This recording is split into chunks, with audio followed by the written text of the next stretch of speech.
अस्सलामुअलैकुम बहनों और भाइयों, मैं हूं आमरा काजी और आप देख रहे हैं हिस्ट्री एंड स्टोरीज़ विद आमरा। असहाबुल फील दरअसल इस लश्कर को कहा जाता है जो अब्रहा की क़यादत में मक्का मुकर्रमा में मौजूद खाना खुदा को ढाने की गर्ज से हमला आवर हुआ, और इस लश्कर में हाथियों की शमूलियत के बायस कुरान मजीद में ये सूरा असहाबुल फील कहलाई, यानी हाथी वाले। हबशी ईसाइयों ने नजरान पर कब्जा करने के बाद यहाँ खाना काबा से मिलती जुलती एक इमारत बनाई थी, जिसे वो मक्का के काबे की जगह मरकज़ी हैसियत देना चाहते थे। रूमी सल्तनत भी इस नकली काबे के लिए माली इमदाद भेजती रहती थी। ये वही काबा नजरान था कि जिसके पादरी अपने सरदारों की क़यादत में 9 हिजरी में मनाजरे के लिए नबी अकरम सल्लल्लाहु अलैहि वसल्लम की खिदमत में हाजिर हुए। अब्रहा ने जब ये देखा कि लोग किसी तरह खाने काबा से मुंह मोड़कर काबा नजरान की तरफ मुतवज्जा नहीं होते, तो इसने यमन के दारुल हुकूमत सना में एक और अजीमुशान कलीसा तामीर करवाया। यमन की बेअंदाज़ा दौलत और बेशबहा जवाहरात को बेदरेग इस पर सर्फ किया। ये बेशकीमत पत्थरों की बहुत खूबसूरत और बहुत तवील व अरीज इमारत थी और अजीब व गरीब नकूश से मुज़य्यन थी। हाथी दांत और आबनूस के नहायत हसीन व जमील मंबरों और सोने चांदी की सलीबों से इसको सजाया गया था। सना में मुकीम एक हिजाजी ने जब ये सुना कि अब्रहा ने यह कलीसा इस नीयत से बनाया है कि खाने काबा के हाजियों का रुख इसकी जानिब मोड़ सके, तो इसे सख्त गुस्सा आया और तो कुछ शायद इसके बस में न था। लिहाजा एक रात को मौका पाकर वो कलीसा में दाखिल हुआ और वहाँ रफ़ा हाजित करके लौट आया। अब्रहा को जब इसकी खबर हुई और तहकीक पर पता चला कि ये काम किसी हिजाजी का है, तो गुस्से से बेकाबू हो गया और कसम खाई कि नाउज़ बिल्ला अब काबा इब्राहिमी को बर्बाद किए बगैर चैन से न बैठूंगा। वो 60,000 फौज जिसमें 31 हाथी थे लेकर मक्का की जानिब रवाना हुआ। रास्ते में कुछ सरदारों ने इसकी राह रोकने की कोशिश की, लेकिन कामयाब ना हुए। अब्रहा मक्के के करीब पहुंचकर खैमजन हुआ तो इसका एक सरदार अहले कुरैश के बहुत से मवेशी लूट कर ले गया, जिसमें रसूलुल्लाह सल्लल्लाहु अलैहि वसल्लम के दादा अब्दुल मुत्तलिब के 200 ऊँट भी शामिल थे। अब्रहा ने एलची के जरिए अहले मक्का के सरदारों से बात करना चाही, तो अब्दुल मुत्तलिब जो उस वक्त मक्का के बड़े सरदार थे इसके पास आए। वो इस कदर वजी और शानदार शख्स थे कि अब्रहा इनसे बहुत मुतासिर हुआ और तख्त से उतरकर इनके पास आकर बैठ गया। फिर पूछा, आप क्या चाहते हैं? उन्होंने कहा, मेरे जो ऊँट पकड़ लिए गए हैं वो मुझे वापस दिए जाएं। अब्रहा ने कहा, आपको देखकर तो मैं बहुत मुतासिर हुआ था, मगर आपकी इस बात ने आपको मेरी नज़र से गिरा दिया है कि आप अपने ऊँटों का मुतालिबा कर रहे हैं और ये घर जो तुम्हारी निगाह में सबसे ज़्यादा बाअज़मत और मुक़द्दस है, इसके बारे में कुछ नहीं कहते।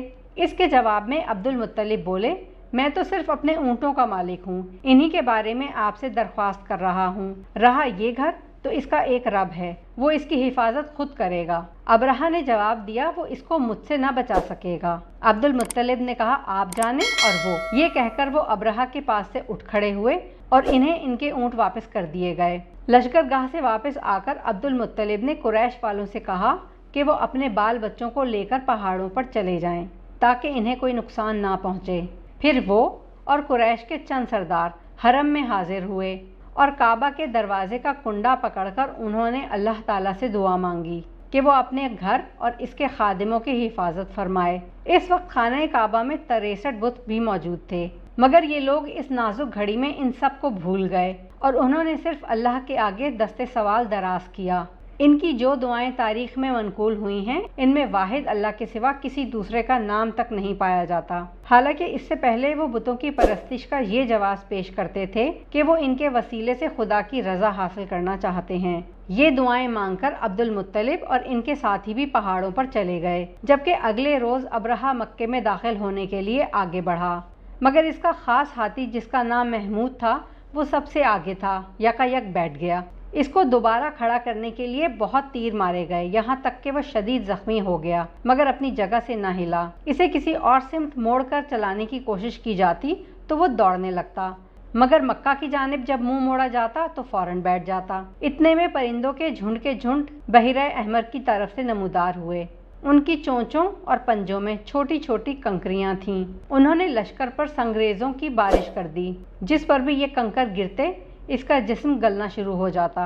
कुछ रिवायतें ये भी हैं कि ये चीचक का मर्ज था और बलादुल अरब में चीचक इसी साल देखी गई। अबरहा भी इस संगबारी से बुरी तरह जख्मी हुआ। इसने भागने की कोशिश की लेकिन रास्ते ही में मर गया। ये वाक़या मुज़दलिफ़ा और मिना के दरमियान महसर के मकाम पर पेश आया था। इसीलिए रसूल अकरम सल्लल्लाहु अलैहि वसल्लम ने सहाबा कराम को हज के मौके पर वहाँ से तेज़ तेज़ गुजरने की हिदायत फरमाई। इस दौर में अहले अरब किसी मशहूर वाक़े के हवाले से दिन और साल का शुमार करते थे।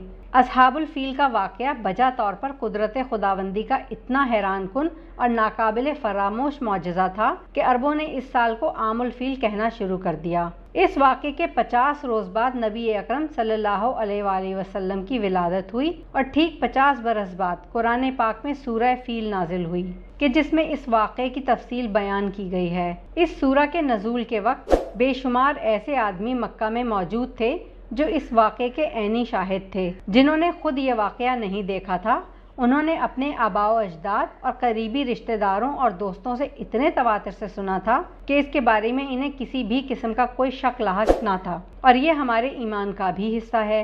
आप लोगों ने भी ये सूरह यकीनन पढ़ी होगी, लिहाजा सूरह फील के बारे में अपनी कीमती राय का इजहार नीचे दिए कमेंट बॉक्स में ज़रूर करें और अगर वीडियो पसंद आई हो तो लाइक, शेयर और सब्सक्राइब करना ना भूलें और साथ ही बेल बटन को दबा दें ताकि हर नई आने वाली वीडियो का नोटिफिकेशन आपको मिलता रहे।